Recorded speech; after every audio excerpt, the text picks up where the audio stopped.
ایک بہت مختصر بہت چھوٹے سورے کی جو تفسیر رکھنے کی کوشش کروں گا، جس کو سورہ معون کہا جاتا ہے یا سورہ ارایت الذی، ٹھیک۔ اور میں سمجھتا ہوں ہم سب اس سورت کو بار بار امام جو ہے نماز میں قرأت کرتا ہے تب سنتے ہیں۔ اس کے علاوہ جو ہے اس سورت کے اندر جو باتیں اللہ رب العزت نے بتائی ہیں، حالانکہ سورت اپنے اعتبار سے بہت چھوٹی ہے، یہ مکی سورت ہے، 107 نمبر کی سورت ہے، 7 آیتوں پر مشتمل ہے، لیکن اس میں بڑا مضبوط اور جامع پیغام دیا گیا ہے۔ اور جیسا کہ ہم سب جانتے ہیں جو مکی صورتیں ہوتی ہیں یہ بہت مختصر عموماً ہوتی ہے، بہت چھوٹی چھوٹی، پیغام اپنے اندر بہت مضبوط لیے ہوئے ہوتی ہے، مطلب کوئی ایک بہت ہی اہم پیغام لیے ہوئے ہوتی ہے۔ اور اللہ رب العزت نے ان صورتوں کو انسانیت کی ہدایت اور اصلاح کے لیے سب سے پہلے نازل کیا۔ مطلب شروعاتی دور میں جب نبی اکرم صلی اللہ علیہ وسلم انسانیت کو اللہ کی طرف، مشرکین مکہ کو اللہ کی طرف بلا رہے تھے، تو اللہ رب العزت نے اس ابتدائی مرحلے کے لیے ان صورتوں کا انتخاب کیا۔ یقیناً یہ صورتیں اپنے آپ میں بڑی اہمیت کی حامل ہیں، اور ان صورتوں کے اندر جو پیغامات دیے گئے یاد رکھیے، کبھی ایک پیغام ہوتا ہے، کسی صورت میں 2 ہوتا ہے، کسی میں 3 ہوتے ہیں، یاد رکھیے 4 ہوتے ہیں، بہت جامع ہوتے ہیں، مختصر ہوتے ہیں، جامع ہوتے ہیں، مطلب بہت کم الفاظ کے ساتھ یہ پیغام دیا جاتا ہے۔ لیکن ایک عجیب بات یہ ہے کہ آج کے اس دور میں، اس زمانے میں، قرآن کے اندر جو باتیں دکھنے میں تو بڑی چھوٹی نظر آتی ہے ہمارے اعمال کے اعتبار سے، لیکن قرآن کے اعتبار سے یہ اپنے آپ میں بڑی جو اہمیت کی حامل ہوتی ہے۔ جیسے کہ مثال کے طور پر بہت سارے ایسے اعمال ہیں جن کو نہیں کرنا، مطلب آسانی سے چھوڑ دینا، ہم اس کو معمولی سمجھتے ہیں، جبکہ اللہ رب العزت کے نزدیک وہ اعمال بہت زیادہ اہمیت کے حامل۔ بہت سارے ایسے گناہ جن کو کرنے کو ہم معمولی سمجھتے ہیں، مطلب ارے کیا ہو گیا کر لیے تو، لیکن اللہ رب العزت کے نزدیک یہ گناہ جو ہے بہت زیادہ جو ہے سخت ہے، ناپسندیدہ ہے، اور عذاب کی اور سزا کے مستحق ہو جاتا ہے ایک انسان، لیکن ہم لوگ اس کو معمولی سمجھتے ہیں۔ تو یہ ایک بڑی اہم بات ہے، یاد رکھیے کہ ہم قرآن نے جن چیزوں کی کرنے کا حکم دیا اس کو بہت سنجیدگی سے، سیریسنس کے ساتھ لیں، اور جن چیزوں سے روکا ہے ان چیزوں سے اپنی نفس کو بچانے کی ہر ممکن ہم کوشش کریں، ورنہ قرآن کے جو احکام ہیں جن کو کرنے کا حکم ہے اس کو ہم بہت معمولی سمجھ رہے ہیں آج کے دور میں، جن چیزوں سے قرآن نے روکا ان چیزوں کے کرنے کو ہم معمولی سمجھتے ہیں۔ اس صورت کے اندر بھی ایسا ہی کچھ اہم پیغام ہے، ایسا ہی کچھ اہم پیغام ہے، یاد رکھیے سورہ معون کے اندر بہت بہت بہت اہم پیغام ہے، یاد رکھیے، اور چند بہت سنگین جرائم کی طرف، گناہ کی طرف، کبائر کی طرف اللہ نے اس صورت میں اشارہ کیا، اور چند ایسی باتوں کی طرف اشارہ کیا یا چند ایسے کاموں کی طرف اشارہ کیا جس کو کرنا بہت معمولی انسان کے، لیکن انسان نہیں کرتا، اور نہیں کر کے جو ہے بہت بڑے گناہ کا وہ مستحق ہوتا ہے، یاد رکھیے، ٹھیک ہے۔ تو آئیے اس صورت کو ہم دیکھتے ہیں۔ اللہ رب العزت اس صورت کے اندر فرماتا ہے، بسم اللہ الرحمن الرحیم، ارایت الذی یکذب بالدین، کہ اللہ کے نام سے جو بڑا مہربان نہایت رحم والا ہے، کہ نبی صلی اللہ علیہ وسلم کیا آپ نے دیکھا اس شخص کو جو روز قیامت کو جھٹلاتا ہے، ٹھیک ہے۔ پھر آگے فرمایا فذلک الذی یدعو الیتیم، کہ وہ یہ کرتا ہے کہ جو یتیم کو دھکے دیتا ہے، ولا یحض علی طعام المسکین، اور مسکین کو، غریب کو کھانا کھلانے میں ترغیب نہیں دلاتا۔ پھر فرمایا اور کہا اللہ رب فویل للمصلین، لعنت ہو، ہلاکت ہو نمازیوں کے لیے۔ آگے فرمایا اللہ رب الذین هم عن صلاتهم ساہون، جو اپنی نمازوں کو بھلا بیٹھے ہیں یا بھول چکے ہیں، یا ٹھیک نمازوں کو جو ہے جس سے غافل ہے۔ پھر فرمایا الذین هم یراؤون، اور اگر پڑھتے بھی ہیں نماز تو لوگوں کو دکھانے کے لیے، اور فرمایا یمنعون الماعون، اور چھوٹی موٹی برتنے کی چیزوں کو دینے سے آر کرتے ہیں، چھوٹی موٹی برتنے کی چیز ایک دوسرے کو نہیں دیتے۔ تو اس صورت کی ابتدا دیکھیے آپ، کتنی خطرناک ایک طرح سے دیکھا جائے۔ ارایت الذی یکذب بالدین، اے نبی محمد صلی اللہ علیہ وسلم کیا آپ نے اس شخص کو دیکھا جو قیامت کے دن کو جھٹلاتا ہے؟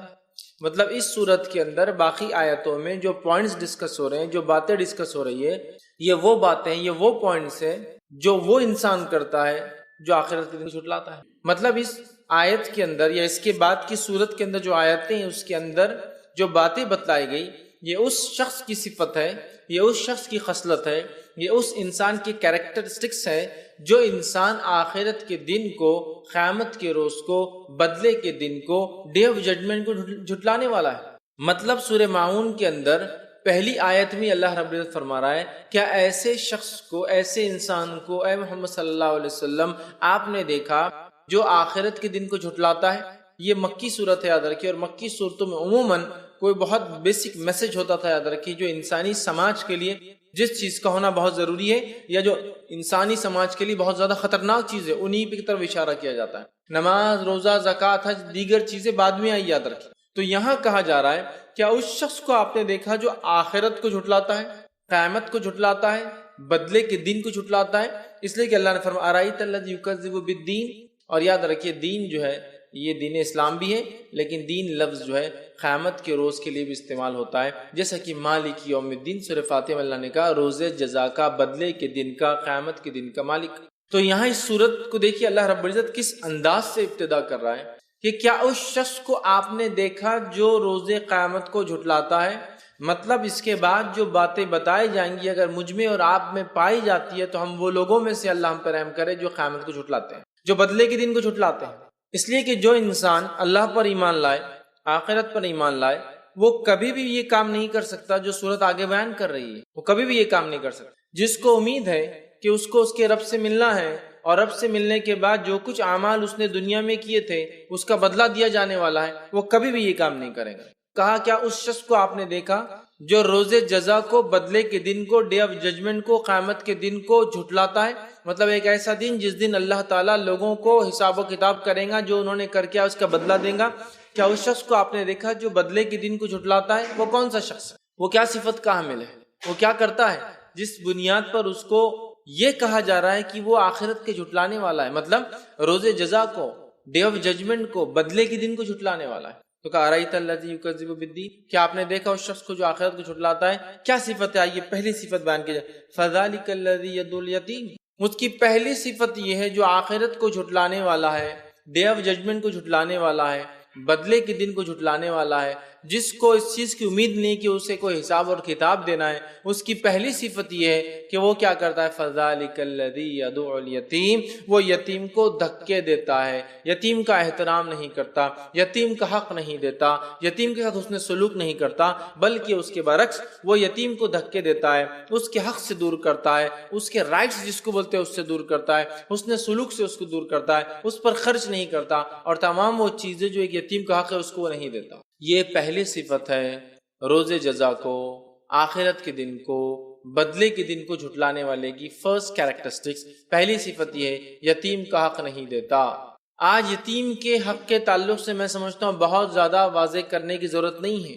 یتیم یاد رکھیے، یتیم کے حقوق قرآن نے بار بار کیوں بیان کی؟ اس لیے کہ یتیم جو ہے یاد رکھیے سماج کا سب سے کمزور فرد ہوتا ہے، اور اسلام کی یہ خصوصیت ہے کہ اس نے جس کو جتنا اور جیسے چاہیے اتنا حق دیا۔ یاد رکھیے جیسے اللہ رب العزت نے مرد اور عورتوں کو بنایا تو جو حق مردوں کو چاہیے تھا وہ حق ان کو دیا، جو عورتوں کو حق چاہیے تھا ان کو وہ حق دیا۔ یاد رکھیے جس کو عام زبان میں سمجھاؤ تو اسلام نے جس کو جتنا حق تھا، جتنا ضرورت تھی اتنی چیزیں دی۔ یاد رکھیے تو یہاں کہا جا رہا ہے کہ وہ شخص جو یتیم کو دھکے دیتا ہے، مطلب اس کا حق نہیں دیتا۔ دھکے سے مراد ہر وقت فزیکل دھکا نہیں، یہ بھی اس میں شامل ہے کہ کوئی ٹارچر کی نیت سے، تکلیف دینے کی نیت سے، اذیت دینے کی نیت سے، مارنے کی نیت سے یتیم کو وہ کرے، جبکہ اس کی نیت اس کی اصلاح نہ ہو، بلکہ اس کو اس کے حق سے دور کرنا، اس کو حقیر بتانا، اس کو چھوٹا بتانا، یہ بتانا کہ اس کے ساتھ کچھ بھی کیا جا سکتا ہے، یہ بھی شامل ہے۔ تو وہ اس کے رائٹس، اس کے ادھیکار، اس کے حقوق سے ایک آرفن کو، ایک یتیم کو دور کر دیتا ہے۔ یہ پہلی صفت ہے اس شخص کی، یا اس صورت میں جو پہلی صفت بتائی جا رہی ہے اس شخص کی جو قیامت کے دن کو، ڈے آف ججمنٹ کو، بدلے کے دن کو جھٹلاتا ہے، وہ یتیم کو اس کا حق نہیں دیتا، اس کا رائٹ نہیں دیتا۔ اب یتیم کون ہوتا ہے یہ بھی جان لیں۔ یتیم انسان والد کے، باپ کے مرنے سے ہوتا ہے، ماں کے مرنے سے بچہ یتیم نہیں کہلاتا۔ یاد رکھیں، ٹھیک ہے؟ تو یتیم وہ بچہ ہوتا ہے جس کے والد کا انتقال ہو جائے، کب؟ اس کے بالغ ہونے سے پہلے۔ اس لیے کہ کسی نہ کسی زندگی کے مرحلے میں سب کے والدین کا انتقال ہو جاتا ہے، سب کے والد کا انتقال ہوتا ہے، تو کیا وہ یتیم ہوگا؟ نہیں۔ تو یتیمی والد کے انتقال سے آتی ہے اور یتیمی بالغ ہونے سے پہلے ہوتی ہے۔ جب انسان بالغ ہو جاتا ہے تو وہ یتیم نہیں رہتا۔ یاد رکھے چاہے لڑکا ہو چاہے لڑکی ہو، یتیمی بالغ ہونے کے ساتھ ختم ہو جاتی ہے۔ ٹھیک؟ تو یتیم اور انسان بالغ کب ہوتا ہے اس کے تعلق سے مختلف اقوال ہیں، لیکن جو سب سے مشہور اور معروف بات ہے وہ یہ ہے، جو علماء لکھتے ہیں وہ یہ ہے کہ جب ایک لڑکا نوجوان ہو جائے، ٹھیک ہے، اس کو احتلام آئے یا زیر ناف بال آ جائے، وہ بالغ ہوگا۔ لڑکی کے تعلق سے بھی یہی بات ہے، یا اسے حیض آ جائے یا زیر ناف بال آ جائے، وہ بھی بالغ ہوگا۔ یہ عموماً 9، 10 یا 11 سال کی عمر ہوتی ہے، تو بس انسان تب تک یتیم ہوتا ہے، اس کے بعد نہیں۔ ٹھیک؟ تو کہا یتیم کا حق مارنے والا یا آخرت کو جھٹلانے والا انسان ہے، اس لیے کہ یتیم سماج کا سب سے کمزور فرد ہوتا ہے، سب سے جس کو کہیں گے ہم جو ہے ویکسٹ سیکشن ہے، یاد رکھیے وہ سب سے کمزور ہوتا ہے، اس لیے اسلام نے اس کے حق کی بار بار بات کی، یاد رکھیے۔ ہم لوگ سوچتے قرآن میں یتیم کا حق، یتیم کا کیوں بیان کیا؟ کیونکہ یتیم سب سے کمزور ہے، یاد رکھیے۔ یتیمی کیا ہوتی ہے یہ ہم نہیں سمجھ سکتے، یاد رکھیے۔ وہ انسان جو یتیم ہوا، مطلب اس کو والد نہیں تھا بچپن میں، وہی سمجھ سکتا ہے کہ یتیمی کیا ہو سکتی ہے، یاد رکھیے۔ اس لیے کہ یتیم کے لیے کوئی ضروری نہیں کہ یتیم ہمیشہ غریب ہو، مالدار بھی یتیم ہو سکتا ہے، لیکن اس کا بھی حق دینا ہے۔ اس کا حق مال سے نہیں دیا جائے گا، لیکن اس کا حق اس کے مال کو سنبھال کر، اس کا حق اس کے مال کا صحیح استعمال کر کے، اس کا حق اس کو صحیح راستے پر چلا کے، اس کا حق اپنی جان پہچان سے اس کا کام کروا کے کیا جا سکتا ہے، یاد رکھیے۔ تو یتیم کو مدد سے ہمیشہ مراد مالی مدد مت سوچیے آپ، کہ تو مالدار بھی انسان ہوتا ہے، وہ انتقال کر جائے اس کے بچے یتیم ہو جاتے ہیں۔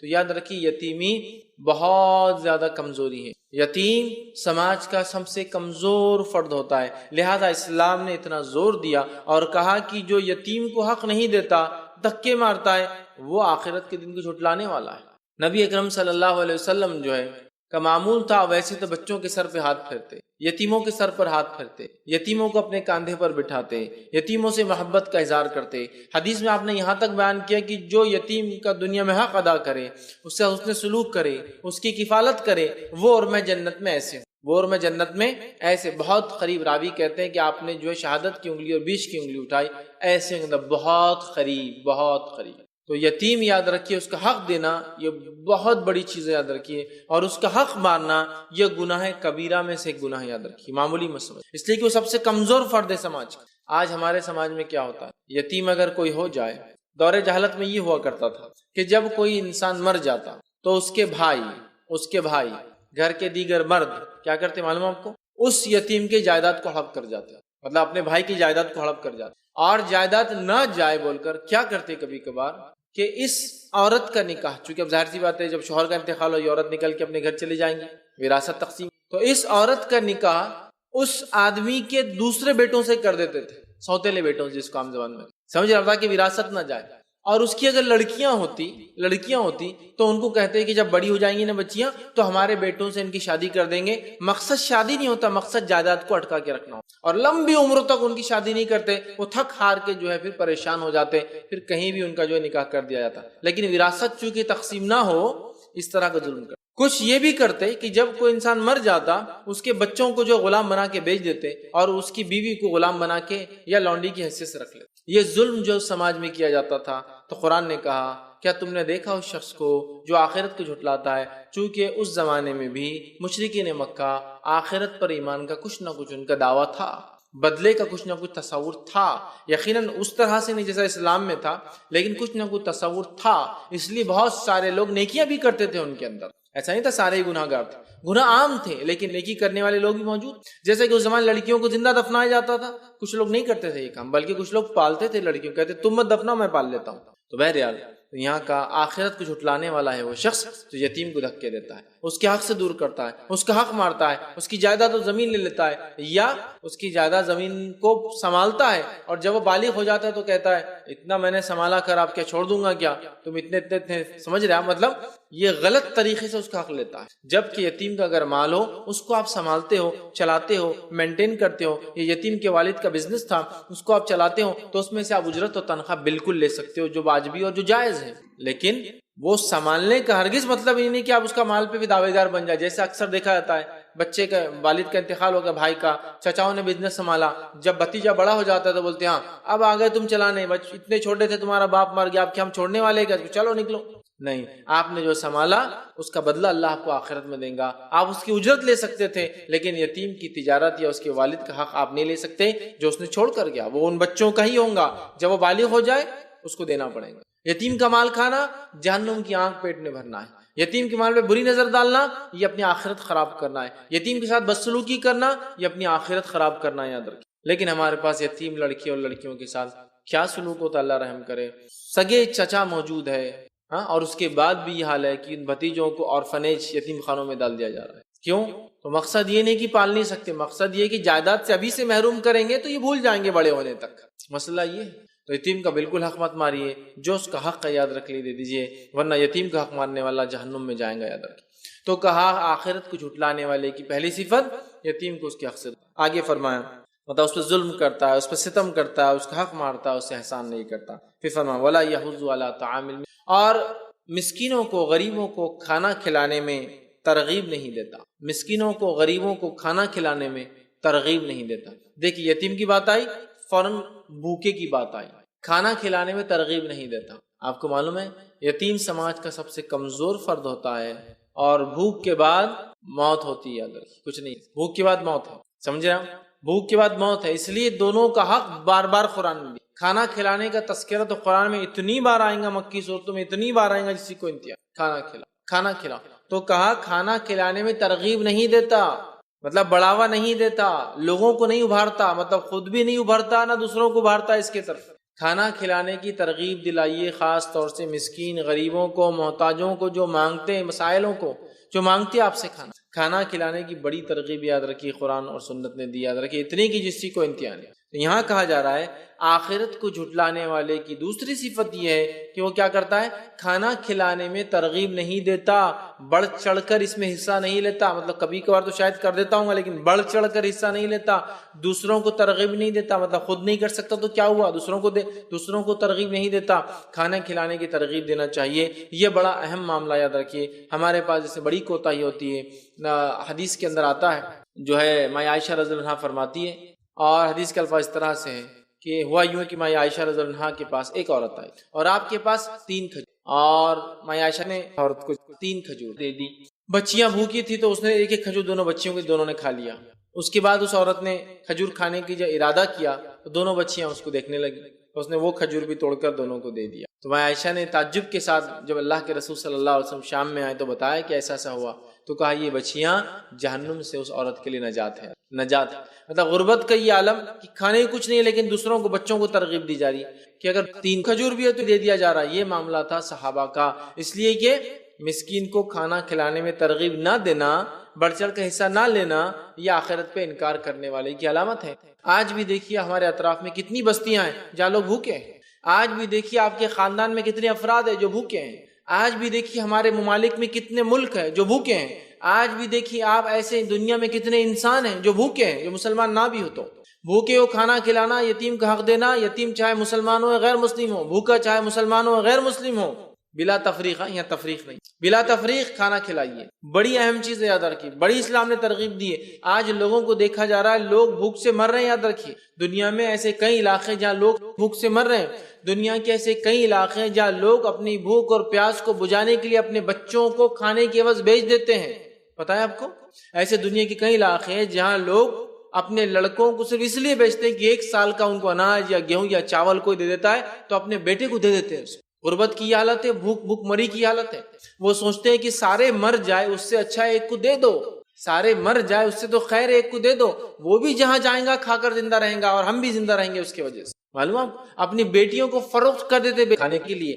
یہ اس زمانے کی بات کر رہا ہوں جو آج سے پہلے تھا، اور آج بھی یہ چیز ہو رہی ہے دنیا کے اندر، صرف بھوک کی وجہ سے۔ حالات یہ ہے کہ کچھ ممالک یہ ہے کہ کھانوں کو سمندر میں پھینکا جا رہا ہے زیادتی ہونے کی وجہ سے۔ کچھ شہر اور بستیاں ایسے کہ کھانوں کو گھر کے باہر پھینک دیا جا رہا ہے، چیل کووں کے لیے اور جانوروں کے لیے، وہ بھی نہیں کھاتے، کبھی کبھار اتنا کھانا ہوتا ہے۔ اور ایسے بھی حالات ہے کچھ بستیوں کے جہاں اگر کھانے کو کوئی ایک چیز ہو تو ساری بستی اس پہ زندگی گزرے۔ ایسے بھی حالات ہے دنیا میں جہاں نہ افطار کے لیے کچھ ہے نہ سحر کے لیے کچھ ہے، اگر روزہ رکھ رہے تو نہ کب روزہ شروع ہو رہا پتہ ہے نہ کب ختم ہو رہا پتہ ہے، تو یہ غریبی کی حالت ہے۔ تو اللہ نے اگر آپ کو اور مجھے کھانے کی نعمت سے نوازا ہے، بڑی عظیم نعمت سے نوازا ہے، اس نعمت کا شکران ایسا ادا کریں گے، اس کا شکر ہم ایسے ادا کریں گے کہ ہم خود اس نعمت کو ضائع نہیں کریں گے، یاد رکھیے، اور ساتھ میں اس نعمت کو ان لوگوں تک پہنچانے کی کوشش کریں گے جن کے پاس اس نعمت کی قلت یا کمی ہے، یاد رکھیے۔ اس لیے کہ بھوک کیا ہوتی ہے وہ وہی جان سکتا ہے جو بھوکا رہا۔ ہم لوگ بولتے ہیں ہاں ہم رمضان میں روزہ رکھتے ہیں تو ہم کو بھوک کا احساس ہوتا ہے، کچھ احساس نہیں ہوتا، یاد رکھیں کچھ احساس نہیں ہوتا ہے۔ اس لیے کہ حالت یہ ہے کہ شہر میں اٹھ کے آپ 2-2 3-3 وقت کا کھانا ایک ساتھ کھا لیتے ہیں تو کس چیز کا احساس نہیں ہوتا ہے، نہیں ہوتا ہے۔ اور دوسرے دن روزہ ہے بول کے مغرب سے جو کھانا شروع ہوتا ہے تو سونے تک کھاتے ہیں، احساس نہیں۔ جس کو اس چیز کی پوری امید ہو گھر کے اندر فریج کے اندر کھانا ہوگا، باورچی خانے میں کھانا ہے، وہ بھوک کا احساس محسوس نہیں کر سکتا۔ کیوں؟ تو اس کو پتا گھر جائے کچھ نہ کچھ ملے گا، لیکن اس شخص سے پوچھیے نہ جس کے پاس کھانے کو گھر میں کچھ نہ اس کے سامنے کچھ، اسے پتا چلتا ہے بھوک کیا چیز۔ نبی اکرم صلی اللہ علیہ وسلم، صحابہ کی حال تھا، جنگ خندق ہے، خندق کھودی جا رہی ہے، اور ایک صحابی کہتے ہیں کہ میں نے ایک پتھر پیٹ پہ باندھا ہے. پتھر اس کا معنی یہ ہے کہ پیٹ چونکہ آتے جب خالی ہوتی ہے تو وہ آواز کرتی ہے، تکلیف کرتی ہے، بے چینی پیدا کرتی ہے، تو اس کے لیے اگر انسان پیٹ کو دبائے تو اس تھوڑا سکون محسوس ہوتا ہے. تو صحابہ پتھر لگاتے تھے اور پتھروں کو باندھ دیتے تھے ٹائٹ، تو اس سے تھوڑا سا پیٹ کو سکون ہوتا ہے. دیکھیے آپ بھوک اگر زیادہ اور آدمی پیٹ دبائے تو تھوڑا کنٹرول رہتا ہے، بھوک پہ تھوڑی سی اس پہ کنٹرول آ جاتا ہے، ایک تھوڑا صبر آ جاتا ہے. تو صحابہ ہے کچھ ایک پتھر باندھے آئے اور کہ اللہ کے رسول صلی اللہ علیہ وسلم بھوک سے یہ ہے کہ ایک پتھر. نبی اکرم صلی اللہ علیہ وسلم اپنے پیٹ بتا رہے اور کہہ رہے میں نے تو 2 باندھے ہوئے، دونوں طرف باندھے، تو بھوکا میں بھی ہوں. اس قسم کی بھوک کی پتھر باندھے ہوئے. آج بھی اب دنیا کے افریقہ کے علاقوں میں جائیے بالخصوص، وہاں آپ دیکھیے لوگ بھوک مری سے مر رہے ہیں. علاقے کی علاقے، بستیاں کی بستیاں، شہر کے شہر، ملک کے ملک صرف بھوک مری سے، مطلب کھانا نہ ہونے کی وجہ سے ختم ہو رہے ہیں، زندگیاں جا رہی ہے ادھر کی. معلوم کینیبلزم، مطلب انسان کو کھا رہے ہیں، ایسی کیفیتیں بھی دیکھی گئی معلوم آپ کو وہاں، اس لیے کہ ان کے پاس جینے کا کوئی طریقہ ہی نہیں ہے اور اس کے علاوہ کھانے کو کچھ موجود نہیں ہے. تو گھر کا ایک فرد مرا تھا دوسرے کھا لیتے ہیں. یہ حالت بھی ہم جس ملک میں رہتے ہیں الحمدللہ ایسی بھوک مری تو ہم نے نہیں دی، ایسی بھوک مری نہیں دی. لیکن پھر بھی بھوکے لوگ موجود. کوشش ہم کریں کھانے کے نظم، کوشش ہم کریں ہمارے گھر کوئی آئے تو کھلائے، کوشش ہم کریں ہمارے محلوں سے کوئی گزرے تو کھلائے، کوشش ہم کریں ہمارے آس پڑوس کے لوگوں کا خیال رکھیں کہ ان کے کھانے کی کمی تو نہیں ہے، اگر ہے فوراً پہنچانے کی کوشش ہم کریں. کہ ماشاءاللہ ہمارے شہر میں سب کچھ ہے، پڑوسی کوئی شہر، دیہات، گاؤں یا بستی جہاں لوگ بھوکے ہیں ان کو ہم پہنچائیں. اس لیے کہ کھانے کی کمی کی وجہ سے لوگ نہ صرف موت کے جو منہ میں جا رہے ہیں، کھانے کی کمی کی وجہ سے لوگ ایمان سے دور جا رہے ہیں، کھانے کی کمی کی وجہ سے لوگ برائی اور شر اور فتنے میں جا رہے ہیں، کھانے کی کمی کی وجہ سے لوگ ڈاکہ زنی اور چوریاں کر رہے ہیں، کھانے کی کمی کی وجہ سے لوگ ایک دوسرے کا قتل کر رہے ہیں. سمجھ رہے ہیں؟ تو ہمیں کھانوں کا نظم کرنا چاہیے. ہمیں تو وہ امت، وہ قوم بننا چاہیے کہ ہمارے علاقوں کو دیکھ کر لوگوں کو مسرت ہو کہ اب کھانا ملنے والا ہے. ہونا چاہیے تھا لیکن افسوس کی بات ہے ہمیں یہ لگتا ہے کھلائیں گے تو کم ہو جائیں گا، دیں گے تو کم ہو جائیں گا نا، تو لہٰذا ہم نہیں دیتے ہیں. یاد رکھیے دینے سے کبھی کم نہ ہوا تھا نہ کسی کا ہوا ہے، اور جس کے راہ میں دیا جا رہا ہے یاد رکھیے کم از کم اس ذات کو تو آپ دیکھیے. ہم کسی بھی خرچ کرتے ہیں تو اس کی حیثیت کو دیکھتے ہیں سماج میں کیا ہے، اور امید کرتے ہیں کہ اس کے بدلے میں وہ ملے گا. تو ہم جس کے لیے خرچ کر رہے ہیں، جس کے لیے کھلا رہے ہیں، اللہ رب العزت یاد رکھیے کتنا بدلہ دیں گا. بہت تعجب کی بات ہے یاد رکھیے کہ ہم لوگ کھلانے کا نظم نہیں کرتے، حالانکہ یہ سسٹم ہمارا ہے.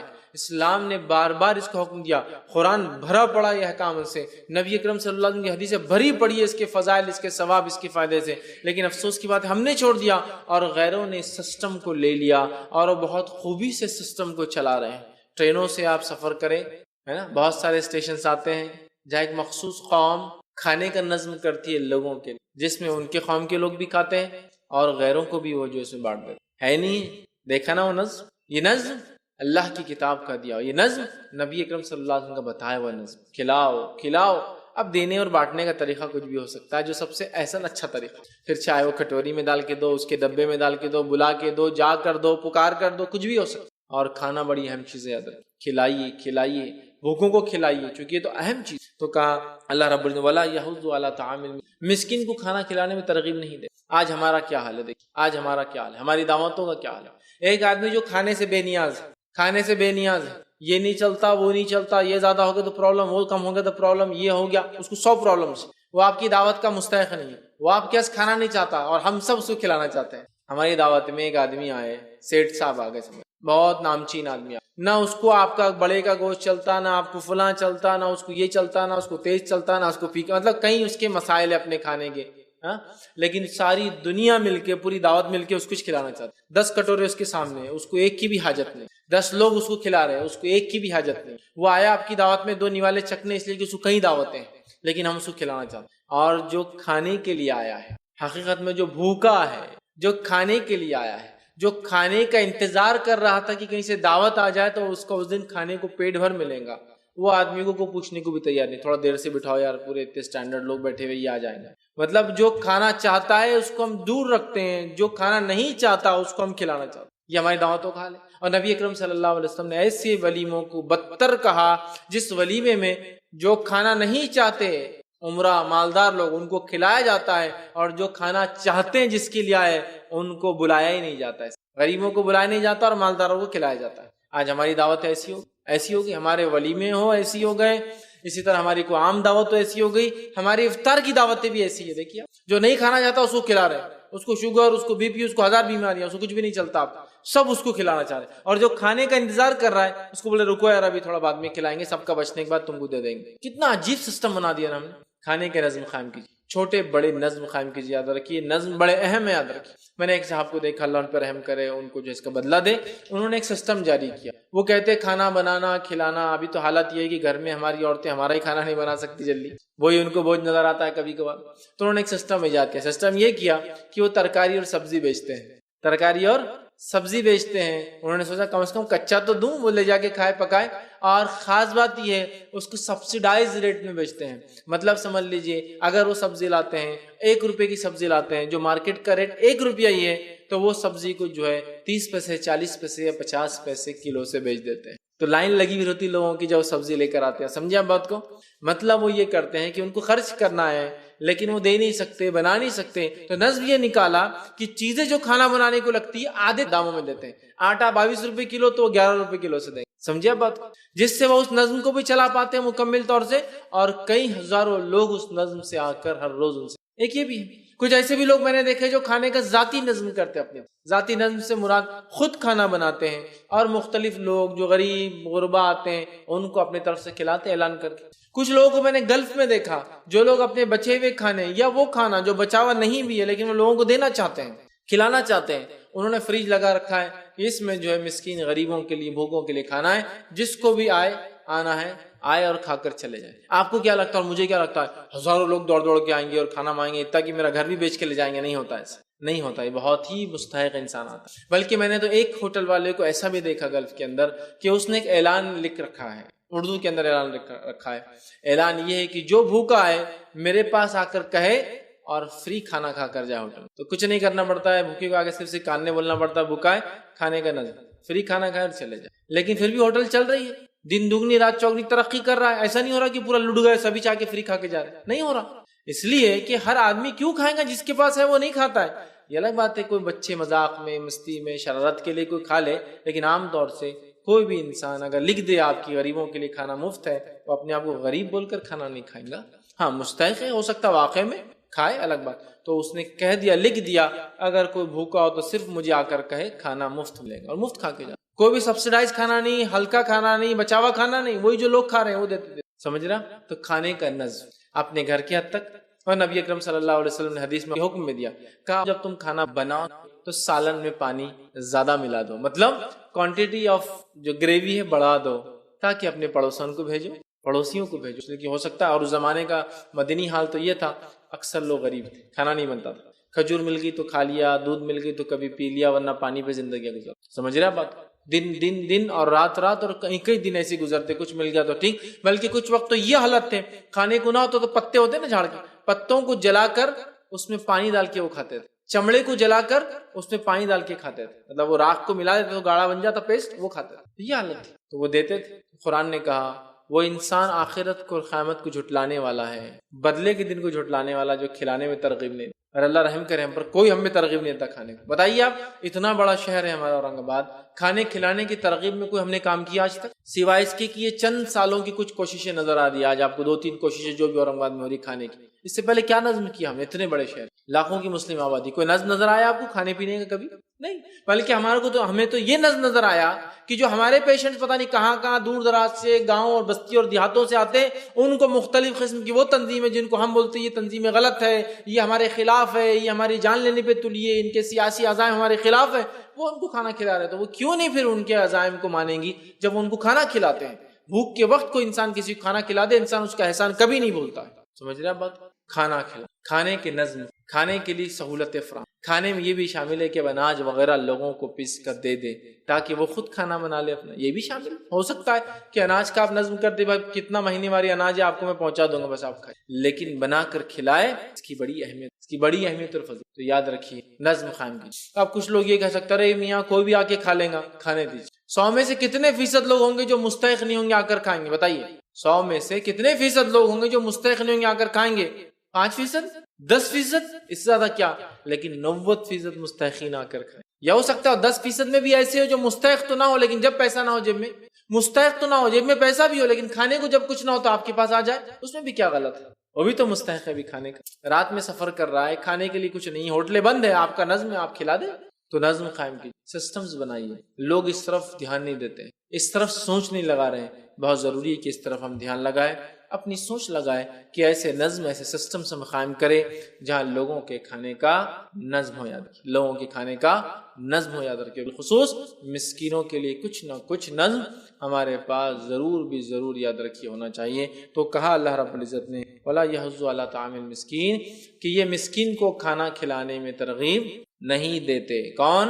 جو آخرت کے دن ہمیں ترغیب دینا چاہیے۔ پھر آگے فرمایا اور کہا فَوَيْلٌ لِّلْمُصَلِّينَ کہ ویل ہو، خرابی ہو، افسوس ہو ان لوگوں پر جو نماز قائم کرتے۔ اللہ رب العزت کا فَوَيْلٌ لِّلْمُصَلِّينَ، ویل ہو، خرابی ہو، ٹھیک ہے، افسوس ہے، یا جہنم میں ایک خاص حصہ ہے جس کا نام ویل ہے، وہ ان کے لیے جو نمازی ہے۔ لیکن کون سے نمازی؟ یہ سارے نمازیوں کے لیے نہیں، یہ نمازیوں کی ایک مخصوص قسم ہے جس کے لیے ویل اور جہنم کا حصہ یاد رکھیں۔ اس لیے کہ آیت تو اپنے آپ میں مکمل ہے، لیکن اگلی آیت بتاتی ہے کہ کن نمازیوں پر لعنت۔ فویل للمصلین، ویل ہے، خرابی ہے، ہلاکت ہے، افسوس ہے، بربادی ہے، جہنم کا ایک حصہ ویل ہے ان لوگوں کے لیے جو نماز قائم کرتے نمازی ہے۔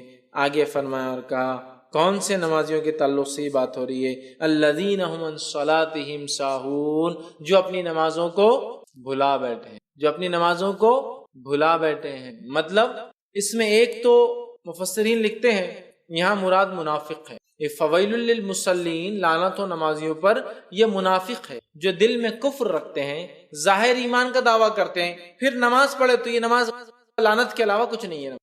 ایسے لوگ جو نفاق رکھتے ہیں دل میں، جو نماز بھی پڑھے تو لعنت ہے وہ نماز میں، ایک یہ ہے۔ لیکن مفسرین اور بھی اس کے معنی لیے ہے فویل للمصلین، لعنت و خرابی و نمازیوں کے لیے، الذین هم عن صلاتهم ساہون، جو اپنی نمازوں کو بھلا بیٹھے ہیں، ٹھیک ہے، سہو کرتے ہیں، جن کے تعلق سے یہ نمازوں سے غافل ہے، یہ بھی ترجمہ ہے، جو اپنی نمازوں کو بھلا چکے ہیں، اس سے غفلت برت چکے ہیں، اس سے غافل ہے، اس کو بھول چکے ہیں، جس میں ایک یہ کہ نماز سے غفلت، مطلب کبھی پڑھتے ہیں کبھی نہیں پڑھتے ہیں، نماز سے غفلت، کبھی پڑھتے ہیں کبھی نہیں پڑھتے ہیں۔ اللہ رحم کرے، ہم میں سے اکثر کا حال یہی ہے، مصیبت آ گئی نمازیں چالو، ایگزام آ گئے نمازیں چالو، بیماری آ گئی نمازیں چالو، بزنس ڈوب رہا نمازیں چالو۔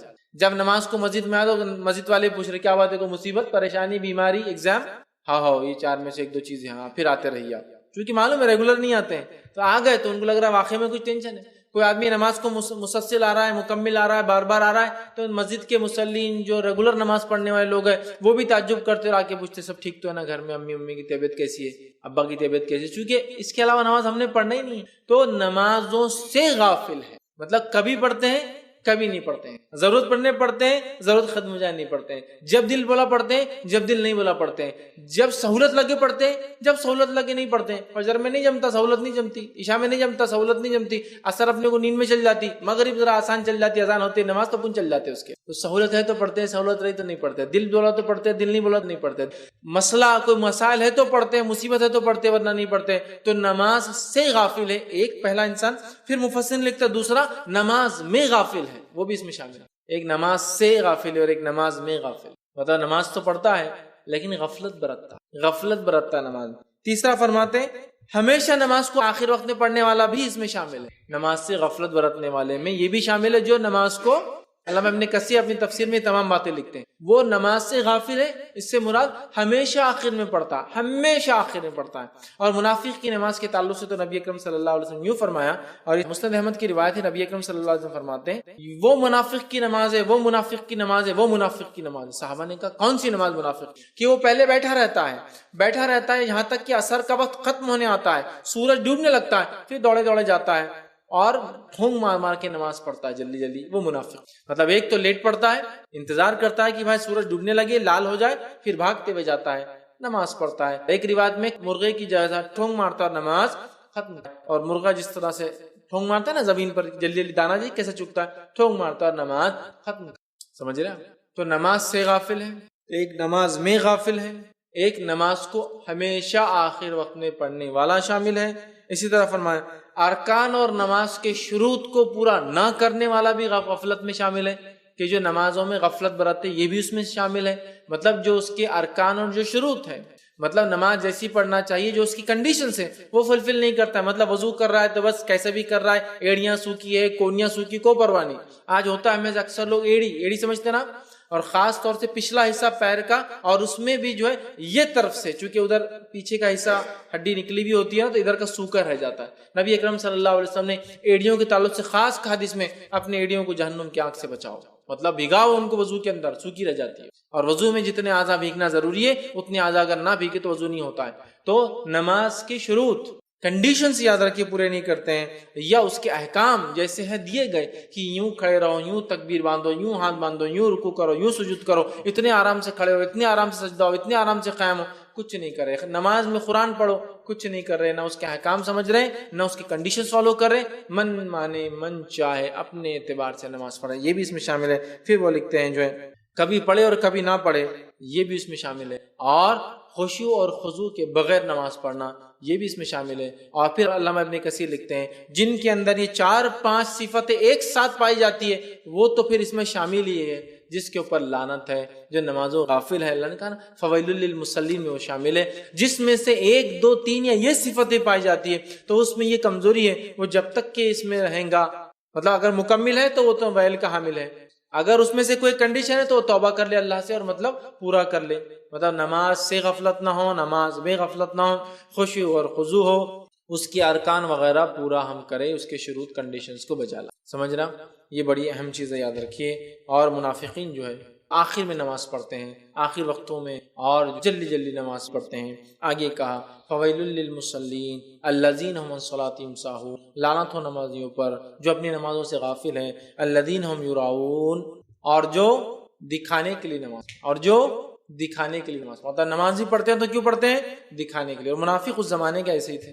ایک تو نماز جو ہے غفلت کرتے تھے، مطلب جب صحابہ کے ساتھ ہے تو نماز پڑھ لی، جب نہیں ہے تو نہیں پڑھی. اور جتنی بھی پڑھتے تھے کیوں پڑھتے تھے؟ مسلمان نہیں تو سمجھ جائیں گے کہ میں مسلمان نہیں ہوں. اگر کوئی منافق نماز نہ پڑھے تو مسلمان مطلب صحابہ سمجھ جائیں گے کہ یہ کون ہے؟ منافق ہے. تو گویا نبی اکرم صلی اللہ علیہ وسلم کے زمانے کے منافقین بھی بغیر نماز پڑھے کے نہیں رہ سکتے تھے. لیکن آج ہم اپنے آپ کو مسلمان، مومن اور پتہ نہیں اس سے بھی کیا کیا اونچے درجات تک لے جاتے ہیں بغیر نماز پڑھے کے. نبی اکرم صلی اللہ علیہ وسلم زمانے کا منافق بھی بغیر نماز پڑھے کے نہیں رہ سکتا تھا، چونکہ صحابہ کو پتا تھا نماز جو نہ پڑھے منافق ہے. لیکن آج نماز نہ پڑھ کے ہم بالکل دھڑلے سے اپنے آپ کو مومن، اور پتہ نہیں جو نماز جتنی چھوڑتا ہے اور جتنے سالوں تک چھوڑا وہ اتنا بڑا ولی بھی بن جا رہا ہے آج کل. اللہ رحم کرے. یہ بھی حالت میں ایک صاحب بتانے لگی ایک شخص کی ولایت کی اہمیت سمجھانے کے لیے کہا ان کو کبھی کسی نے نہاتے ہوئے اور نماز پڑھتے ہوئے نہیں دیکھا. مطلب 2 خصوصیت تھی ان کی ولایت کی، کبھی نہائے نہیں انہوں نے زندگی، مطلب کسی نے دیکھا ہی، مطلب نہائے نہیں، مطلب ضرورت ہی نہیں محسوس، اور کبھی نماز نہیں پڑھے، مطلب کبھی دیکھا نہیں، مطلب کبھی نہیں پڑھے آج. تو یہ ان کی اتنے پہنچے مطلب کہ نماز سے بھی بری اور اس کے شروط طہارت سے بھی بری. سمجھ رہے ہیں؟ یہ حالت ہے. اس لیے میں کہہ رہا ہوں کہ لوگ بڑے بڑے ڈگریاں دے رہے نماز نہیں پڑھنے والوں کو، مومن سمجھ رہے ہم. اس زمانے کے منافق بھی بغیر نماز کے نہیں رہ سکتے کیونکہ پکڑے جائیں گے. اور یہاں ایمان، ولایت اور کیا کیا دعوے ہو رہے ہیں بغیر نماز. تو کہا لعنت ہو، ہلاکت ہو، ویل ہو، خرابی ہو، بربادی ہو ان لوگوں کے لیے جو نمازوں سے غافل ہیں. اور ویل کے تعلق سے تفسیر میں کہتا ہے یاد رکھیے، ویل کہا نا، ویل ہو اس کے تعلق سے آتا ہے کہ ویل جہنم کی ایک آگ ہے، اسپیشل حصہ ہے یاد. اور اس کی آگ اتنی سخت ہے، اتنی تیز ہے کہ جہنم کی دوسری آنکھ اللہ رب العزت سے ہر روز اس آنکھ سے 400 مرتبہ پناہ مانگتی، کیونکہ جہنم کی ایک آنکھ دوسری آنکھ کو کھا جاتی ہے. تو ویل کی آنکھ اتنی سخت ہے کہ جہنم کی دوسری آنکھ اللہ سے روز 400 مرتبہ پناہ مانگتی کہ یہ آنکھ ہمارے قریب نہیں ہے، یہ ہم کو ہلاک کرنا. ویل تو ویل ہے نمازیوں کے لیے. کون جو بلا بیٹھے نمازوں، الذین هم یراؤون، نماز پڑھتے ہوئے تو کیوں پڑھتے ہیں؟ لوگوں کو دکھائے. اور منافق کی ایک صفت اللہ رب العزت نے جو سورہ نساء کے اندر فرمائی وہ اور کہا وہ یہ ہے، ان المنافقین یخادعون اللہ وهو خادعهم، منافق وہ ہے جو اللہ کو دھوکہ دینا چاہتے ہیں حالانکہ وہ خود دھوکے میں. پھر اللہ نے فرمایا وَإِذَا قَامُوا إِلَى الصَّلَاةِ قَامُوا كُسَالَىٰ، جب نماز کے لیے کھڑے ہوتے ہیں تو بہت سستی کے ساتھ، بہت مشکل ہوتی ہے ان کو نماز. نبی اکرم صلی اللہ علیہ وسلم نماز کے لیے پھرتی کے ساتھ جاتے ہیں، صحابہ نماز کے لیے پھرتی کے ساتھ جاتے ہیں، اور منافق نماز کے لیے سستی کے ساتھ. تو جب نماز سے کھڑے ہوتے تو بہت کسالہ، کسلان، تھکے ماندے، بالکل دل نہیں چاہ رہا. فرما قاموا کسالى یراؤون الناس، اور اس لیے کھڑے ہوتے وہ سستی کے ساتھ بھی کہ لوگوں کو بتائے اللہ کے لیے نہیں. یراؤن الناس، لوگوں کو بتائیں. ولا یذکرون اللہ الا قلیلا، اور نہیں کرتے اللہ کا ذکر مگر تھوڑا. منافق کی صفت کیا ہے؟ نماز نہیں پڑھنا چاہتا، پڑھتا بھی تو آخر وقت میں پڑھتا ہے، دل کو ایک دم بوجھ سمجھ کے اٹھ کر پڑھتا ہے، اور اللہ کا ذکر کرتا ہے مگر بہت. تو نماز پڑھتے بھی ہے تو کیوں پڑھتے ہیں؟ یہ دکھانے کے لیے. اور ایسا کوئی کرتا ہے تو آخرت کو جھٹلا رہا ہے، آخرت کے دن کو جھٹلا رہا ہے. ہمارے کسی عمل میں ریا شامل نہیں ہونا چاہیے، چاہے روزہ ہو، نماز ہو، زکوٰۃ ہو، حج ہو. یہ ایمان قبول کر، ساری چیزیں توحید سے لے کر آخر تک خالص کس کے لیے ہونا چاہیے؟ اللہ کے لیے. تو یہ نماز نہیں پڑھتے ہیں تو کیسا غافل ہو کے پڑھتے ہیں، اور کیسا پڑھتے ہیں؟ سستی کے ساتھ پڑھتے ہیں. اچھا، یہ ویل کی آنکھ کس کے لیے ہے؟ جو نماز پڑھتے ہیں لیکن غفلت سے پڑھتے ہیں، پڑھتے ہیں لیکن دکھاوے کو پڑھتے ہیں. اب جو نہیں پڑھتا اس کا کیا حال ہوگا اندازہ لگا سکتے ہیں اس سے کہ جو پڑھتا ہے اس کا یہ حال ہے، لیکن گڑبڑ کر رہا ہے، خشوع نہیں ہے، خضوع نہیں ہے، وقت پہ نہیں پڑھ رہا، تاخیر سے پڑھ رہا، سستی کے ساتھ پڑھ رہا، اللہ کا ذکر کم کر رہا، غفلت سے پڑھ رہا، تو اس کے لیے ویل ہے. لیکن پڑھ تو رہا ہے نا. لیکن جو آؤٹ ہے اس کے، جو پڑھتے ہی نہیں ہیں، کیا ہو سکتا ہے؟ وہ لوگ خالی اس آیت سے اندازہ ہی لگا سکتے ہیں. میں سمجھتا ہوں تفصیلات میں جانے کی اندازہ لگا سکتے. جب پڑھ رہے لیکن کمزوری ہے تو یہ حال ہے، کر رہے مگر اس میں گڑبڑ ہے تو یہ حال ہے. نہیں کرنے والوں کا کیا حال ہے؟ تو کہا یراؤن، پڑھتے بھی ہے تو لوگوں کو دکھانے. آج اللہ رحم کرے، ہم میں سے کتنے لوگ ہیں جو لوگوں کو دکھانے کے لیے نماز پڑھتے ہیں. آپ بولے ارے میں دکھانے کے لیے نہیں پڑھتا، خالص نیت سے پڑھتا اس نہیں، میں دکھاوا تو ہے نہیں، بولے اپنے نہیں پڑھتا ہوں تو خالص نیت سے نہیں پڑھتا ہوں. کتنی خطرناک بات ہے. اور جو پڑھتے ہیں، کئی لوگ کیوں پڑھتے دیکھیے، رمضان آ گئے تو نمازیں شروع ہو گئی. کیوں؟ اللہ دیکھ رہا ہے تو باقی 11 مہینے اللہ نہیں دیکھتا. اللہ رحم کرے، یہ نمازیں بھی دکھانے کے لیے کسی کو کہ اب رمضان آ گئے، رمضان میں بھی نہیں پڑھیں گا تو لوگ کیا بولیں گے، تو نمازیں شروع. ہم رمضان کے رب کی تو عبادت نہیں کرتے نا، ہم اس رب کی عبادت کرتے جس نے 12 مہینے بنائے، خالی رمضان نہیں بنا. دکھاوا ہو گیا. رشتہ آ گیا اچھے گھر سے تو اب نمازیں تو پڑھنا پڑیں گی نا، تو وہ دیں گے نہیں لڑکی. رشتے کے لیے گئے تو ایک دم اذان ہونے سے پہلے ارے اذان کا وقت ہو گیا، مسجد جانا. ارے حالت یہ کہ ایک وقت کی نماز گھر پر نہیں، لیکن ابھی رشتے کے لیے گئے جہاں بیٹھے اذان کا وقت ہو گیا. آپ کے محلے میں مسجد، اچھا ثواب آیا، بس چلی فوراً چلی جا کے بیٹھیں گے، وضو وغیرہ کریں گے. یہ نماز آپ کی نماز اللہ کے لیے نہیں ہے، یہ نماز دکھاوے کی نماز. اس لیے کہ ارے وہ دیندار آدمی ہے، وہاں جاب اگر لینا ہے تو مسجد میں روز جاؤ. مسجد میں روز جائیں گے تو جاب خود بخود دیتا ہے، چونکہ وہ دیکھتا ہے نمازیوں کو جاب دیتا ہے، تو بس جا کے نمازیں ہو رہی ہے اس لیے کہ وہ دیکھ لے کہ جو ہے میں نماز پڑھ رہا ہوں اس لیے جاب مل. دکھاوے کے لیے نماز ہو رہی ہے، اللہ کے لیے. اگر اللہ کے لیے ہو تو وہ ہر وقت ہوں گی، ہمیشہ ہوں گی، ہر حال میں. تو کہا اگر پڑھتے بھی ہے تو شو آف کے لیے، دکھاوے کے لیے پڑھتے ہیں. اور پھر فرمایا وَيَمْنَعُونَ الْمَاعُونَ، اور چھوٹی موٹی برتنے کی چیز ایک دوسرے کو نہیں، چھوٹی موٹی برتنے کی چیز ایک دوسرے کو نہیں دیتے. یہاں معاون، اور اسی سورہ معاون اس سورہ کا نام. معاون کہتے ہیں عربی زبان میں ایسی چھوٹی موٹی برتنے کی چیز جس کو بغیر آر کے، بغیر تکلف کے لوگ ایک دوسرے سے مانگ لیتے ہیں، اس کو بولتے ہیں معاون. ایسی کوئی چھوٹی موٹی چیز جو بغیر تکلف کی ہم ایک دوسرے سے مانگ لیں، یہ معاون ہے. اس کی تفسیر کے اندر علامہ ابن کثیر بہت ساری روایتیں لاتے ہیں معاون کا کیا معنی ہے، لیکن وہ روایتیں ساری ضعیف ہے، لیکن اس کے اندر کچھ معنی آتے ہیں. جیسے کہ کدال، پھاوڑا، یہ الفاظ آتے ہیں. پانی پینے کی تھیلی، پتیلا، بگونا جس میں کھانا وغیرہ کھایا جاتا ہے، یہ حدیث میں الفاظ آتے ہیں، لیکن یہ ساری روایتیں ضعیف ہیں، لیکن آتے ہیں. مطلب وہ چھوٹی موٹی پکانے کی، کھانے کی، استعمال کی چیزیں جو بغیر تکلف کے ہم مانگ لیتے ہیں، وہ معاون ہیں. جیسا کہ کوئی آ کے دستک دے کر کہے آپ کا بگونا مل سکتا ہے تھوڑی دیر کے لیے کھانے بنانے کے لیے، یہ معاون ہے. بہت چھوٹی چیز ہے، بغیر سوچے لے لیتا ہے. میری گاڑی پنکچر ہوگی، آپ کی گاڑی کا پانا ملے گا؟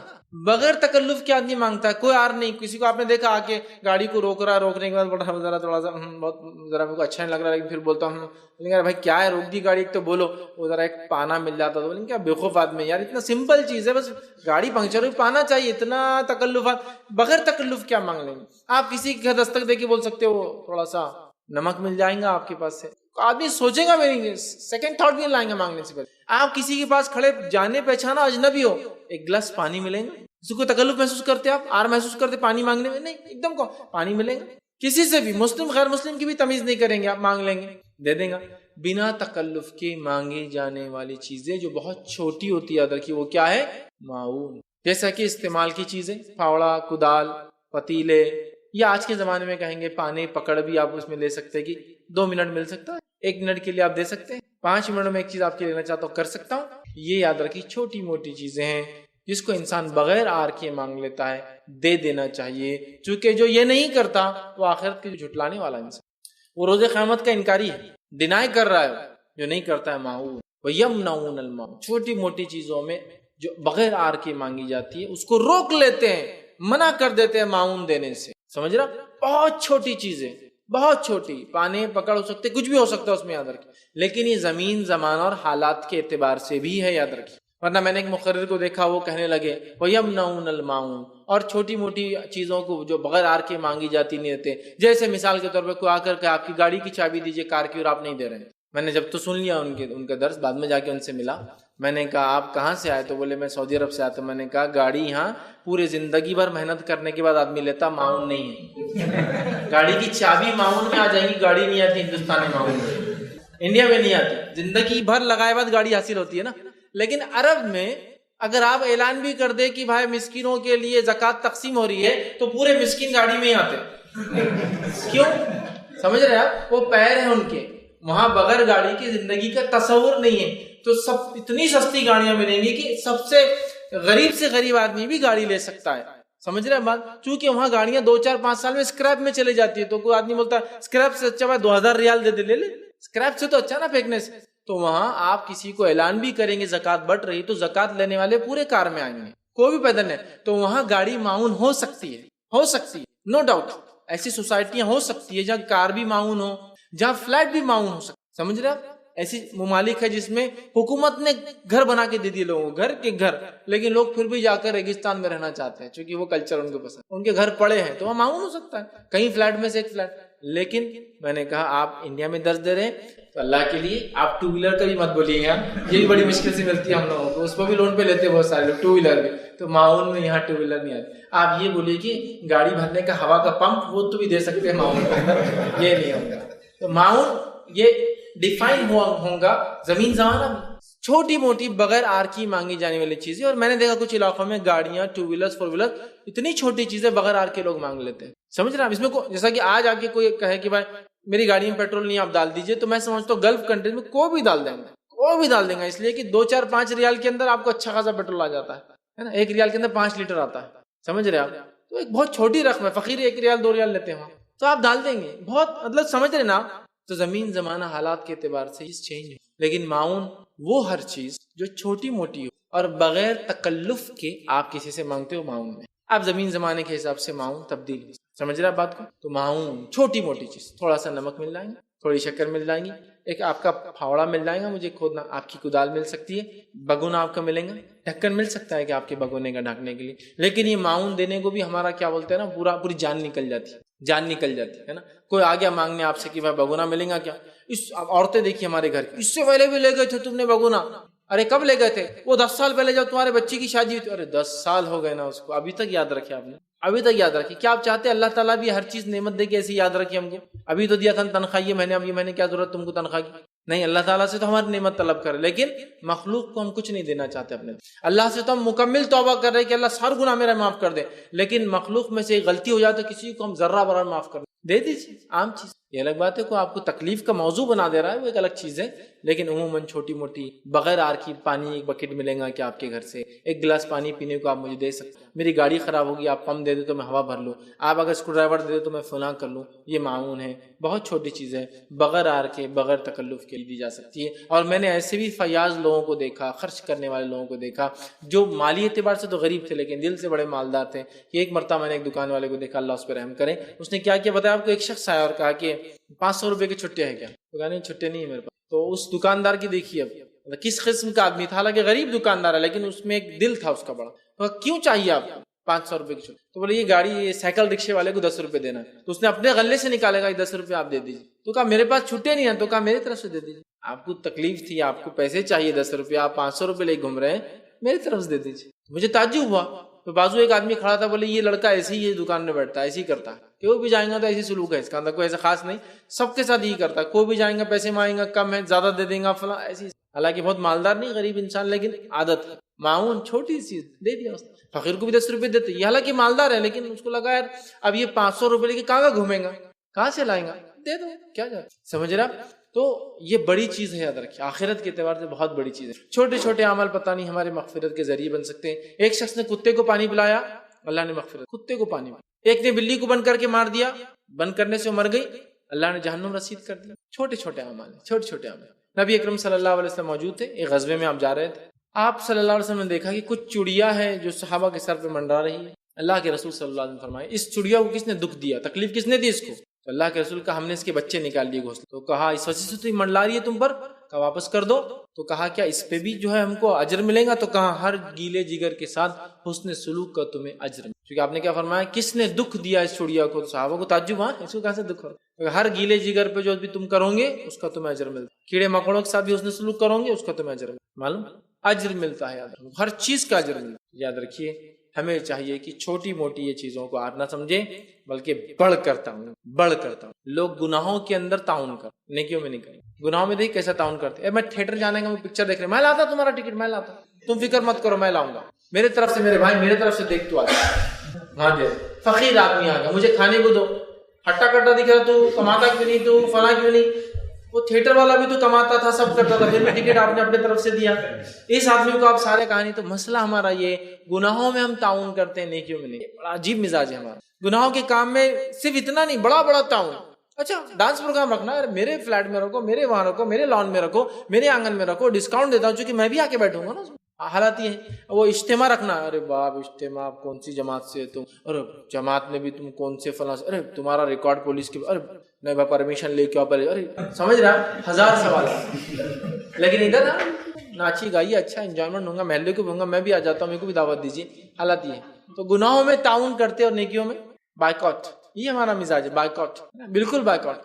دیکھیے کوئی انسان ہے حرام کاری کر رہا ہے، حرام کاری کر رہا ہے، اس میں فیاضی دکھائی جا رہی ہے، بڑا پن دکھایا جا رہا ہے نا، سگریٹ خود پی رہا دوسرے کو بھی ایک نئی سگریٹ دے رہا، یہ بھی بڑا، خود سگریٹ پی رہا دوسرے کو سگریٹ دے رہا، لیکن خود اگر ٹھنڈا پانی پی رہا ہے یا جوس پی رہا ہے، غریب بازو ہے اس کو دلا کے کبھی ایک فروٹی نہیں دیتے یا اس کو ایک جوس کا کین لے کے نہیں دیتے۔ دیکھیے آپ یہ غور کیجیے، یہ کام ہے ایک سگریٹ پینے والا دوسرے کو تعاون کر رہا ہے، لیکن وہی آدمی جب چائے پی رہا ہے تو کسی غریب کو چائے نہیں پی، وہاں نہیں ہے۔ میں یہ بولنا چاہ رہا ہوں ہمارا ایک مزاج اور مینٹلٹی بنی ہے، ہم گناہوں میں تعاون کرتے ہیں، نیکیوں میں ایک دوسرے سے دور بھاگتے۔ دیکھیے آپ یہ مزاج ہے ہمارا، آپ کوئی بھی لیجیے، کوئی بھی معاملہ نہیں، شراب خانے میں شرابی جا رہا ہے دوسرے کو بھی ساتھ لے جا رہا ہے، چل تو بھی پی، لیکن وہی آدمی ہوٹل میں کھانا کھانے جا رہا ہے دوسرے کو کبھی نہیں لے جائیں گے۔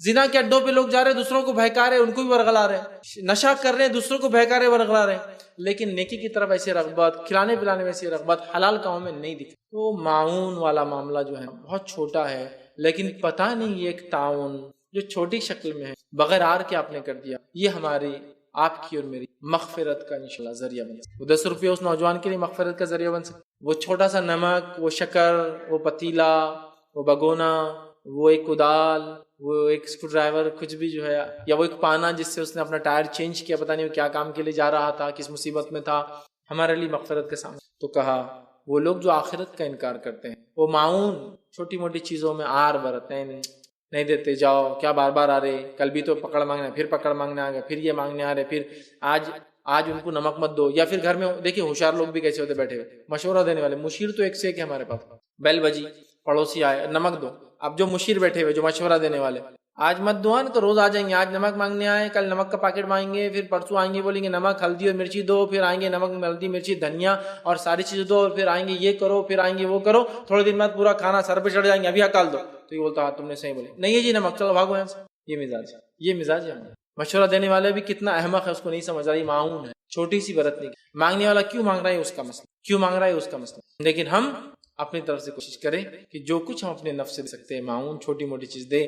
جب چھوٹی موٹی چیزیں دینے کی عادت ہوں گی نا انشاءاللہ تو بڑی بڑی چیزیں کی دینے کی عادت ہوں گی، اور پھر اللہ کے راہ میں خرچ کرنا آسان ہو جائے۔ یہ تو وہ چیزیں جو بغیر آر کے مانگ لی جاتی ہے، بغیر آر کے، بغیر تکلف کے انسان مانگ لیتا ہے۔ ایک آدمی کچھ پی رہا ہے، دوسرا اس کا دوست ہے، بغیر تکلف کرتا چل مجھے بھی دے، بلا تکلف کی مانگی جانے والی چھوٹی استعمال کی چیز کو معاون کہتے ہیں۔ تو وہ دینے میں رکاوٹ مت پیدا کیجیے، اس لیے کہ یہ آخرت کے انکار کرنے والے لوگوں کی علامت ہے۔ آئیے یہ سورت کا خاتمہ تھا، یہ 7ویں آیت تھی، میں پھر سے ایک بار سورت کو پڑھتا ہوں اور اس کا ترجمہ ہم پڑھتے ہیں۔ اللہ نے فرمایا اور کہا ارایت الذی یکذب بالدین، اے نبی صلی اللہ علیہ وسلم آپ نے دیکھا اس شخص کو جو آخرت کے دن کو جھٹلاتا ہے، انکار کرتا ہے، نہیں مانتا ہے۔ پھر فرمایا فذلک الذی یدعو الیتیم، اس کی پہلی صفت یتیم کو دھکے دیتا ہے، یتیم کا حق مارتا ہے، یتیم کا حسن سلوک نہیں کرتا، یتیم کو جو دینا چاہیے وہ نہیں دیتا بلکہ اس سے لیتا ہے، اس کو تکلیف دیتا ہے۔ تو کہا یہ اس کی پہلی علامت ہے۔ پھر فرمایا ولا یحض علی طعام المسکین، اور کھانا کھلانے میں ترغیب نہیں دیتا، بڑھ چڑھ کر حصہ نہیں لیتا، نہ خود کرتا ہے نہ دوسروں کو ترغیب دلاتا ہے۔ فویل للمصلین، ہلاکت ہے، افسوس ہے، ویل ہے نمازیوں کے لیے جہنم کا ایک حصہ ہے نمازیوں کے لیے. کون سے نمازی؟ الذین هم عن صلاتهم ساہون، جو اپنی نمازوں کو بھلا بیٹھے ہیں. بھلا بیٹھے سے مراد نماز میں خشوع نہیں ہے یا نماز میں خشوع اور خضوع کی کمی ہے، نماز میں غفلت یا نماز سے غفلت ہے، کبھی پڑھتے اور کبھی نہیں پڑھتے ہیں. الذین هم یراؤون، اور اگر پڑھتے بھی ہے تو دکھاوے کو پڑھتے، جس طرح سے منافق اپنے ہر عمل کو دکھانے کے لیے کرتے تھے. الذین هم یراؤون ویمنعون الماعون، اور چھوٹی موٹی برتنی تکلف برتتے، نہیں دیتے، انکار کر دیتے. ٹھیک ہے، تو ہمیں چاہیے کہ چیزوں کو ہم ضرور دیں. یہ چند باتیں تھیں جو ہمارے معاشرے میں عام ہیں: یتیم کا حق ماننا، بھوکیوں کھانا نہ کھلانا، نمازوں میں غفلت برتنا، معاون چھوٹی موٹی چیز نہیں دینا. اللہ کے نزدیک یہ وہ صفتیں ہیں جن صفتوں کا حامل آخرت کا انکار کرے. ہمیں چاہیے ہم ایسا کوئی عمل، کوئی ایسی صفت اپنے نفس میں نہ لائے جو آخرت کا انکاری ہمیں بنا، آخرت کا منکر بنا. لہٰذا یہ اور کئی صفت قرآن نے بیان کی، تو چند تھی، اس میں کئی ہیں جن کے تعلق سے ہم مطالعہ کریں، قرآن کا اسٹڈی کریں، پڑھیں اور اپنی زندگیوں میں تبدیلی لائے. ورنہ ایسا نہ ہو کہ اللہ کی کتاب کو ہم نے بند کر کے رکھا، کبھی کھولا ہی نہیں. کھولا تو خیرت وغیرہ کے لیے کھولا، تلاوت کے لیے کھولا، اور کھولا تو کبھی کوئی مر گیا تو کھولا، کھولا تو کبھی کسی کی شادی تھی کھولا، کھولا تو کبھی کوئی مصیبت میں کھولا، کھولا تو کبھی فال کھولنے کے لیے کھولا، کھولا تو کبھی قسم کھانے کے لیے کھولا، یا کبھی کھولا تو جو ہے رقیہ کرنے کے لیے، بیمار ہو گئے شرعی مطلب تو علاج کے لیے. ورنہ اس کے لیے نہیں کھولا جس سے اس کا حق تھا، ہدایت حاصل کرنے کے لیے، رہنمائی حاصل کرنے کے لیے، گائیڈنس کے لیے. تو یہ باتیں ہمارے سامنے آئی نہیں، پھر آئی نہیں تو ہم نے اپنی زندگی نہیں بدلی. لہٰذا اللہ کی کتاب سے ایک رشتہ جوڑیے اور تمام وہ باتیں جو اللہ رب العزت فرماتا ہے اس کو بہت سنجیدگی سے لیجیے. جو بات کرنے کا حکم دیتا ہے اس کو کرنے کے لیے ہر ممکن کوشش کیجیے. جن باتوں سے روکا گیا ان باتوں سے ممکن کوشش کریں ہم انشاءاللہ، تو اللہ تعالیٰ بھی ہمیں آسان کرے گا. میں اپنی بات اسی پہ ختم کروں گا. اللہ رب العزت سے دعا ہے کہ اللہ سبحانہ تعالیٰ ہم تمام میں وہ صفتیں پیدا کرے جو وہ صفتیں اپنے مومن اور کامیاب بندوں میں چاہتا ہے، اور اللہ تعالیٰ ان ہر صفت سے ہمیں دور رکھے جو صفت جو اللہ کو ناپسند ہے. اللہ تعالیٰ ہم سے وہ کام لے جو اسے پسند ہے، ہر اس کام سے ہماری حفاظت کرے جو ناپسند ہے. جب تک ہمیں زندہ رکھے ایمان اور اسلام پر زندہ رکھے. خاتمہ ہمارا ایمان پر ہو. وآخر دعوانا ان الحمد للہ رب العالمین. سبحان ربک رب العزت عما یصفون وسلام علی المرسلین والحمد للہ رب العالمین. بسم اللہ الرحمن الرحیم. الحمد